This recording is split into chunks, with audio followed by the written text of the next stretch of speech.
कहते हैं कि हम उस स्टेट में नहीं बेच सकते।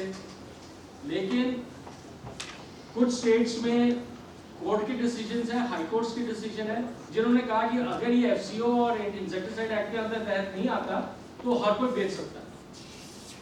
जम्मू एंड कश्मीर वालों ने कुछ पर्टिकुलर 7-8 प्रोडक्ट्स के निकाले और कहा कि ये आप नहीं कर सकते बगैर परमिशन के, अनटिल और अनलेस। और ये जम्मू कश्मीर का ही एक स्टेट ऐसा है जिसने मैंडेटरी कर रखा है कि अगर आपने उस स्टेट में कोई चीज बेचनी है, एग्री इनपुट कुछ भी बेचनी है, वो agri input has to be tested in a J&K authorised state agriculture university, उसके बाद ही आप बेच सकते हैं। और अपने रेस्ट ऑफ इंडिया में कहीं नहीं है। तो ये सब चीजें जब आई तो yeah, can I get the next slide? So the government came on October 2019 this day, and this is a slight, comparison of it. So I'll just tell you about. एक तो उन्होंने जो फर्टिलाइजर कंट्रोल ऑर्डर के तहत ये guidelines निकाली है, and this was released by the Department of Agriculture and Farmers Welfare. इसमें एक तो उन्होंने फर्टिलाइजर का जो डेफिनेशन है एफसीओ के अंदर उसको थोड़ा सा ट्वीट किया, and that is all this document, the complete document is in this book of yours. So just to review on that part. और फिर उन्होंने एक डेफिनेशन निकाली बायोस्टिमुलेंट्स की,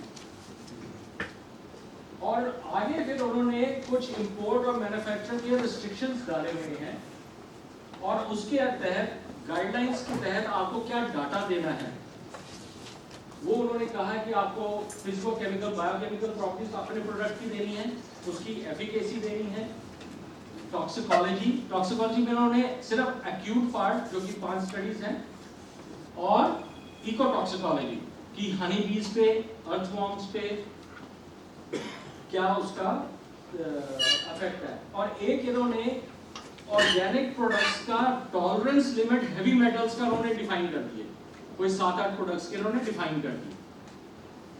तो ये अभी अंडर डिबेट है, इंडस्ट्री बहुत कह रही है कि यार हैवी मेटल्स, कुछ ऐसे हैवी मेटल्स है जिंक वगैरह जैसे बायोस्टिमुलेंट्स में या ग्रोथ रेगुलेटर्स में हम लोग प्रोवाइड करते हैं to meet up the deficiency, तो वो अगर टॉलरेंस लिमिट कम है और हम ज्यादा देना चाह रहे हैं, हमारा प्रोडक्ट ज्यादा दे रहा है, तो वहां पे रुकावट आएगी। और फिर इनके पैकेजिंग एंड लेबलिंग नॉर्म्स और सैम्पलिंग के उन्होंने नॉर्म्स बड़ा ब्रॉडली साथ दिया हुआ है, बड़े अच्छे तरीके से वो दिया। तो ये जो गाइडलाइंस है, ये इसका जो ड्राफ्ट वर्जन का कमेंट्स का लास्ट डेट नवंबर 2019 था, अभी भी ये अंडर कंपाइलेशन है। अगर आप में से कोई इस डॉक्यूमेंट को पढ़ने के बाद कोई भी कमेंट देना चाहे तो मेरी आपसे आग्रह है कि या तो आप Punjab farmers and farm workers commission को कमेंट्स दे दें जो कि ये भारत सरकार को दे सकते हैं आगे, या आप हमें फॉरवर्ड कर सकते हैं। So just to lay down thing, thank you very much all of you for coming on over here. I'll just end up my saying कि कुछ भी हो इसको थोड़ा सा अगर आप पढ़ने की कोशिश करेंगे, I believe lot of your answers for professors and government officials, you get the latest information compiled in one place. Thank you very much.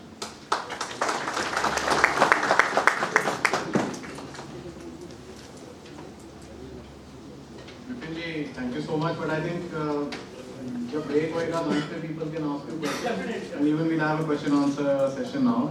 So before I call Sandeepa Kanatkar ji, she is CMD of Can Voices. Can Voices is a company जिसे Farmers Commission के पास आप शायद 7-8 साल पहले आए थे, and incidentally Farmers Commission ने ये पैडी स्ट्रॉ को की एक सोल्यूशन निकालने के लिए हमने एक चैलेंज फंड निकाला। सरकार के पास हम गए कि आप $1 मिलियन का इनाम दो, if somebody applies for it, you give him the money, क्योंकि आप 1,000-1,500 करोड़ रुपए की इक्विपमेंट फार्मर्स को सेंट्रल गवर्नमेंट की पॉलिसी तहत बेची जा रही है, वो खरीद रहे हैं, कोई इक्विपमेंट मैन्युफैक्चरर्स कमा रहे हैं, and farmers are stuck with equipment unnecessarily, I think. So one of these solutions, I mean, lot of solutions will be required. So one of the solutions we thought was कि you could have a organic or some some bacteria, germs or whatever that could be sprayed on the field on site, और वो आपकी paddy straw जो है वो खेत में ही गल जाए और उसको नॉर्मल इक्विपमेंट से आप बिजाई कर पाएं. So those are the kind of solutions कि आपको ऑर्गेनिक मैटर भी मिल जाएगा. We had actually proposed to the government कि आप $2 billion करो, हर साल उसको डबल करते जाओ जब आपके पास सोल्यूशन नहीं आता. $1 million 7 करोड़ रुपए होता है. सेंट्रल गवर्नमेंट ने 1,500 करोड़ रुपए की इक्विपमेंट बांट दी. हमने बोला आपने 7 करोड़ करो, अगले साल 14 करोड़ करो, अगले साल 28 करोड़ करो. आप कितने भी सैकड़ों में चले जाओ, जो सोल्यूशन आता मेरे हिसाब से that would create organic matter worth billions and billions of dollars. क्योंकि हर खेत का वो ऑर्गेनिक मैटर बन जाता है, उसको बर्न करने की जरूरत नहीं पड़ती, आपके फॉसिल फ्यूल की जरूरत नहीं होती. तो सिद्धू साहब की बात से मेरे को ऐसा लगा कि आज तक किसी ने अप्लाई नहीं किया अभी तक. But this company is going to be applying for it, so I request you to come and talk on this. Thank you.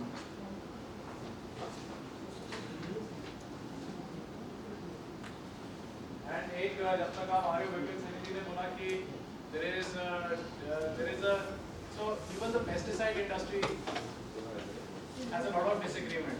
Just to bring it in, जबकि बायोपेट्रोल पे हमने बात कर रहे हैं, पेस्टिसाइड इंडस्ट्री में भी 3 ग्रुप्स हैं, आपस में किसी की नहीं बनती है. एक ग्रुप धानुका जी का है, एक ग्रुप राजू श्रॉफ जी का है, एक ग्रुप एक फॉरेन मल्टीनेशनल कंपनीज का है. No you got to be, इसीलिए ये अवेयरनेस के लिए आप जब क्वेश्चन आंसर सेशन होएगा तब आप बोल सकते हैं. आपको भी ऐसा होना चाहिए कि ऐसा नहीं कि pesticide industry pesticide management bill जो आप कैबिनेट ने क्लियर कर दिया सेशन में आएगा, ऐसा नहीं है कि सब उस पर सहमत हैं. उस पर only one of the 3 groups is in agreement with that, with the provisions of that group. So even there is a lot of disagreement. Good morning. पहले तो मैं आप सबका शुक्रिया अदा करना चाहूँगी और एक रिक्वेस्ट है कि I might change over to English at times because Hindi इतनी अच्छी नहीं होगी मेरी. First of all I thank Ajay Veer Jakar ji और agriculture commissioner also to really call us and share our thoughts with the trainers in agriculture, because to train the people in agriculture is very very important because technology is progressing so fast. They always say that you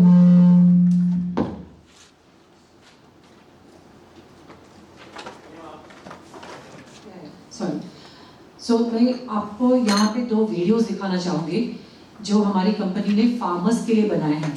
तो ये videos देख के फिर मेरा कहना मैं करूँगी. Sound आ सकता है?